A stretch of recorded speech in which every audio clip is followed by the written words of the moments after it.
হয়, খাবার সবাই গ্রহণ করে সবারই গ্যাস হয়, কিন্তু আমরা কিভাবে সমাধান করতে পারি সেই গ্যাসের সমস্যা থেকে আমরা গরুগুলাকে কিভাবে আমরা সুস্থ রাখতে পারি এবং কি আমরা যেগুলা খাবার খাবো সেগুলা যেন সে ভালো করে গ্রহণ করতে পারে এবং কি তার জন্য মাংস ধরতে সহায়তা করি। সবাই ধৈর্য সহকারে আমার সাথে থাকুন। আসসালামু আলাইকুম আমার খামারি ভাইরা, আজকে আপনাদের সামনে আবারও একটা নতুন ভিডিও নিয়ে হাজির হলাম। এই গ্যাসের সমস্যা নিয়ে আমি কিন্তু বিরাট একটা কষ্টের মধ্যে আছি আমরা গরু নিয়ে, কারণ আমাদের গরু অতিরিক্ত গ্যাসের সমস্যা হলে কিন্তু আপনার গরুটি মারাও যেতে পারে। ঠিক আছে, অতিরিক্ত গ্যাসের কারণে কিন্তু আপনার গরু দ্রুত মোটা তাজা হবে না এবং কি আপনার গরু বেশি খাবে না। হ্যাঁ, আপনি যে দানাদার খাওয়াবেন সেই দানাদারটা সে ভালোভাবে হজম করবে না, যার কারণে আপনার গরু মোটা তাজা হতে মানে ব্যাঘাত ঘটবে এবং কি আপনার মোটা তাজা হতে দেবে না। কারণ গ্যাস জিনিসটা কিন্তু অনেক একটা কঠিন জিনিস, যার যে জিনিসটা মনে করেন যে মানুষের হয় এবং কি পশু প্রাণীর যেগুলো আছে সবগুলারই কিন্তু এই রোগটা কিন্তু সবারই হয়, খাবার সবাই গ্রহণ করে সবারই গ্যাস হয়, কিন্তু আমরা কিভাবে সমাধান করতে পারি সেই গ্যাসের সমস্যা থেকে আমরা গরুগুলাকে কিভাবে আমরা সুস্থ রাখতে পারি এবং কি আমরা যেগুলা খাবার খাবো সেগুলা যেন সে ভালো করে গ্রহণ করতে পারে এবং কি তার জন্য মাংস ধরতে সহায়তা করি। সবাই ধৈর্য সহকারে আমার সাথে থাকুন, ভিডিওটা আপনারা দেখতেই থাকুন। দেখেন, আমি যেভাবে আমি দানাদার খাবাই আমার গরুগুলাকে, সে গরুগুলাকে আমি কিভাবে দানাদারটা খাবাই, মূলত তার কাহিনী কি, তার রহস্য কি, আসল রহস্য আপনাদের সামনে আমি আজ তুলে ধরবো বাস্তব আকারে। কারণ আমি আপনাদের সামনে নিত্য নতুন প্রতিদিন কিন্তু ভিডিও নিয়ে আসি। দেখেন, আমি যে তাকে দানাদারটা দিলাম, দেখেন তাকে দানাদারটা যে আমি দিলাম, সে দানাদার আমি এখানে বেশি পানি দিই নাই। দেখেন আমার আটালু ভাব আছে এখানে, কিন্তু আজকে একটু নরম হয়ে গেছে। কিন্তু এই যে এইভাবে যদি আপনি আটালো করে দেন, আপনার দানাদারটা যদি এইভাবে গরুকে আপনি আটালো করে দেন, দেখেন এইভাবে যদি আপনি আটালো করে দেন, তাহলে কিন্তু আপনার গরুর গ্যাসের সমস্যা আপনার নিয়ে টেনশন করতে হবে না।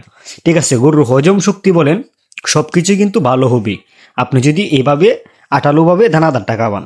দেখেন আমি কিন্তু যেভাবে আটালোভাবে দানাদারটা খাওয়াইছি, দেখেন আটালোভাবে বেশি পানি দেবেন না। যদি অতিরিক্ত পানি দেন তাহলে কিন্তু আপনার গ্যাসের সমস্যা হতে পারে, যার কারণে আপনার গরুটা হজম শক্তি করতে পারে না। ঠিক আছে, দেখেন আমরা কিন্তু খাবার খাই কিভাবে। এখন যদি আমরা হ্যাঁ পান্তা ভাত খাই, পান্তা ভাত কিন্তু এক ধরনের আমাদেরকে এক ধরনের খাবার আমরা গ্রহণ করতেছি। আর একটা আমরা যে শুকনা খাবার খাই সেগুলা কিন্তু আমরা একবার আপনি গ্রহণ করে দেখবেন যে আপনি শুকনা শুধু ভাত খাবেন, ভাত খাওয়ার পর আপনি 20 মিনিট পরে পানি খাবেন, দেখবেন আপনার গ্যাসের সমস্যা সমাধান হবে ইনশাল্লাহ। আপনি এইভাবে প্রতিদিন খাবার চেষ্টা করবেন, তাহলে কিন্তু আপনার নিজেরও কিন্তু গ্যাসের কাজে দিবে। দেখছেন আমার দানাদার আজকে একটু পানিটা বেশি হয়ে গেছে, যার কারণে এই যে দেখেন আমার দানাদার, এই যে আপনি এইভাবে দিবেন, এইভাবে আটালো আটালো করে দিলে কি হয়, গরুটা কি করে জাবার কাটে, জাবর কাটলে কি হয় আমাদের তার হজম শক্তি ভালো হয়, যার কারণে গরুটা এই আপনার খেতেও কিন্তু একটু সময় নেই, যার কারণে কিন্তু আপনার জাবর কাটলে যেহেতু আমাদের সময় নেই বেশি, যার কারণে আমাদের গরুগুলা কিন্তু এভাবেই কিন্তু আমরা সবসময় দানাদার খাবার খাওয়াই থাকি, আপনারা এইভাবে খাওয়াইতে পারেন। দেখেন আমরা কিন্তু অনেক কষ্ট করতেছি একটা প্রাণীর জন্য, মোটা তাজার জন্য বলেন, হ্যাঁ লালন পালন করার জন্য, দুধের জন্য, মাংসের জন্য, আপনি যেই যাই করুক না কেন, আপনি যদি এভাবে আপনি আমার নিয়মে যদি আপনি খাবারটা খাবার গরুকে, ইনশাল্লাহ আপনার কখনো গ্যাসের সমস্যা হবে না। আরেকটা আপনাদেরকে আমি জিনিস দেখাই, দেখেন গরুর পায়খানার অবস্থা দেখেন, যে পায়খানার মধ্যে দেখেন তাদেরকে দেখাই, দেখেন পায়খানাটা কত একবারে এখানে কোনো দানাদারের খাদ্যের অংশ নাই। দেখেন এখানে কোনো দানাদার খাদ্যের অংশ নাই। ঠিক আছে, আপনারা অনেকজনেই কিন্তু এটা ঘৃণা করতে পারেন, কিন্তু ঘৃণার বিষয় না, কারণ হচ্ছে আমরা প্রাণীকে ভালোবাসি, তার জন্য আমাদের কাছে এটা ঘৃণা মনে হয় না। কারণ এখান থেকে আমার রিজিক উপার্জন করি, আমি হালাল রিজিক উপার্জন করি। ঠিক আছে, যার জন্য আমি এখানে আমার কোনো কষ্ট লাগে না, আমার কোনো খারাপ লাগে না, আমার নাকে কোনো ঘেরান লাগে না, আমার নাকে কোনো গন্ধ হয় না। দেখেন আমরা যে দানাদারটা খাওয়াইছি যে গরুদেরকে, কিন্তু আপনার আঠালো কোনো ভাব নাই। দেখেন এখানে অনেক কিন্তু দানাদার দেখবেন, সেই দানাদারগুলা কিন্তু আপনার ভুট্টার গুঁড়া কিন্তু দেখা যায়। এখানে আপনি একটা দানাদারেও পাবেন না, আপনি ভুট্টার গুঁড়া বলেন পাবেন না।